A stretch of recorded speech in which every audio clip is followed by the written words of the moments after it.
Okay, so this is in regards to that video that I shared about BCBAs. If you cannot pass the BCBA exam, you can go and try to get past the QBA, the QABA, which is an alternative and another option and another way that somebody that has a master's in applied behavioral analysis can get credentialed.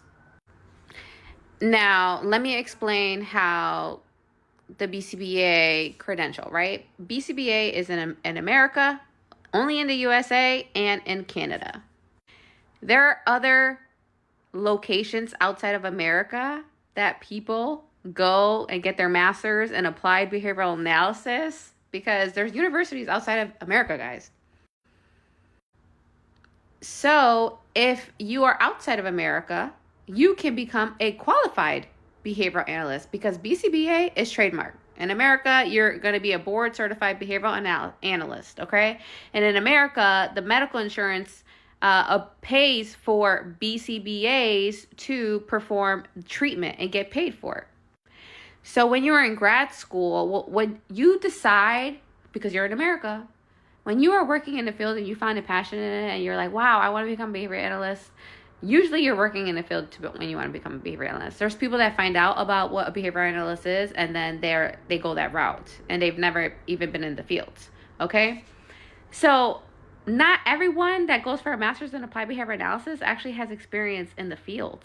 Like, not everyone works with autism. And there's other avenues outside of the medical model, which is providing ABA therapy for autistic learners.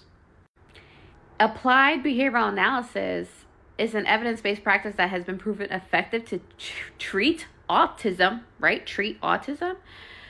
But that's not the only thing that applied behavior analysis was created to do. Like, what about all those people that heard about the credential and they've never even worked in the field and they decided to get in it? Like, but what about also people that are not interested in autism and they want to go the subcategory route? It's like, it's okay if you cannot pass this exam. And also, let's talk about the whole exam thing, right? When you're on your way to become a BCBA, you have to earn a master's degree. All right. So if you don't have a bachelor's, that means you have to go earn a bachelor's, which is 4 years of schooling. Okay. Then you have to go ahead and apply and start your master's program because it's another 2, and my program is 3 years. So 2 to 3 years of additional schooling. That's 20 years of schooling. So if you just have a high school education, you've completed 12 years to become a BCBA, you need 20 years of schooling, okay? It is a long journey to crank out the educational requirement piece. Not everyone goes to college, and that's okay. Like, you don't need to go to college to make money. But I'm 33, and everyone older than me and everyone that has an opinion and is like familiar with the field, we've been conditioned, hey, you got to go to college to make good money and have a career and, you know, invest 40 years and retire and you want a pension. And this is what we grew up to be conditioned to be. Now, there's also people that have learning disabilities and they need accommodations. Or maybe people have so much bad anxiety when it comes to test taking. Or maybe they made the test so extremely hard that the passing rate is 56%. So basically, you basically almost got a 50-50 chance to pass this exam. After you've invested 20 years of education to get to this point, for them to say, oh yeah, you've invested so much energy, time, commitment, sacrificing your life, living every single day for the same day, knowing that I'm going to become a BCBA one day and it's going to be worth it. You're going to make all this money. You're going to be able to reduce the time. Like, you're going to have a career that you love and you're going to get reinforced for it, right? Now, what about all those people? So once you start your grad program, now mind you, it could be a 2 to 3 year program, okay? You have 5 years from when you start your program to when you need to have your supervision completed and pass that exam. So there's people that wait until they're done with college to start their supervision. And it takes 2 complete full years of full-time work. The fastest way is working full-time in the field for 2 full years. Like, it's your full-time job. That's how you're going to crank out the supervision. Okay? How do you do that? Well, you have to take a position as an ABA therapist or a behavioral therapist or behavioral technician. In the ABA, it's usually you're going to find all the BCBAs in the autism ABA realm, which is ABA therapy.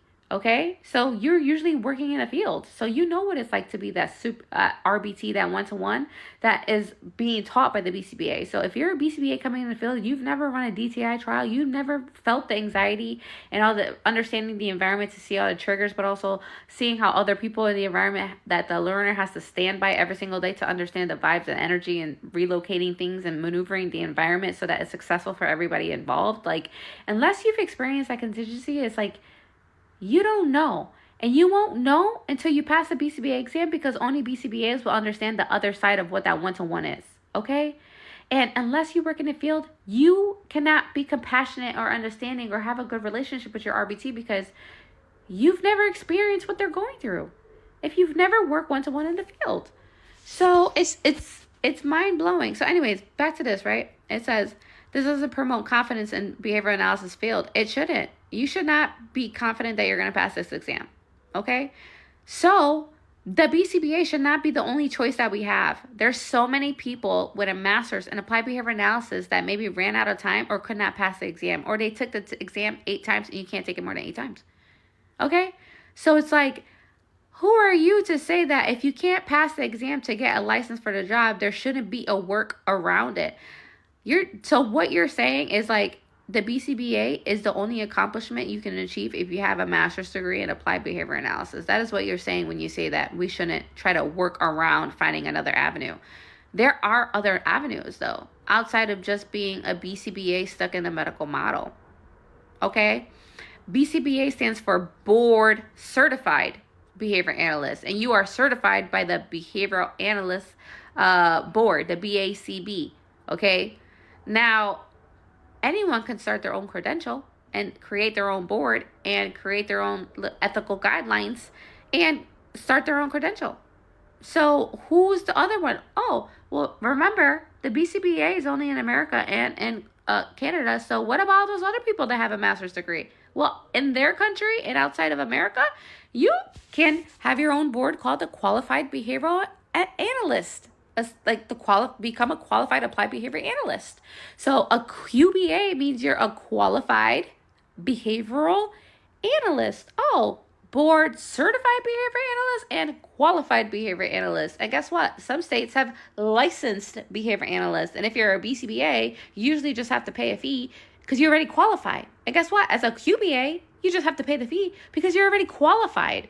Because for LBA, it's typically just a master's degree in applied behavioral analysis.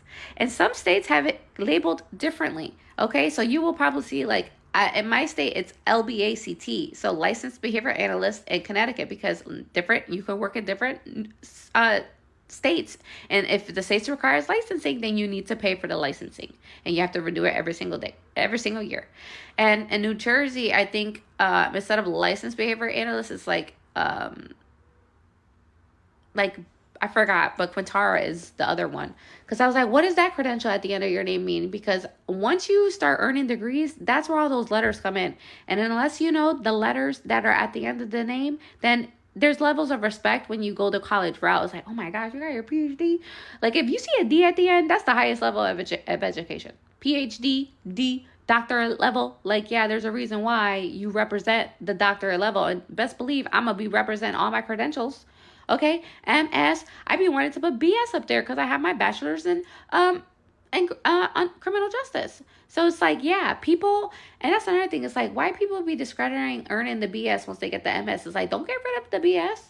You keep that shit there, because there's people that only think that the BS is the highest level.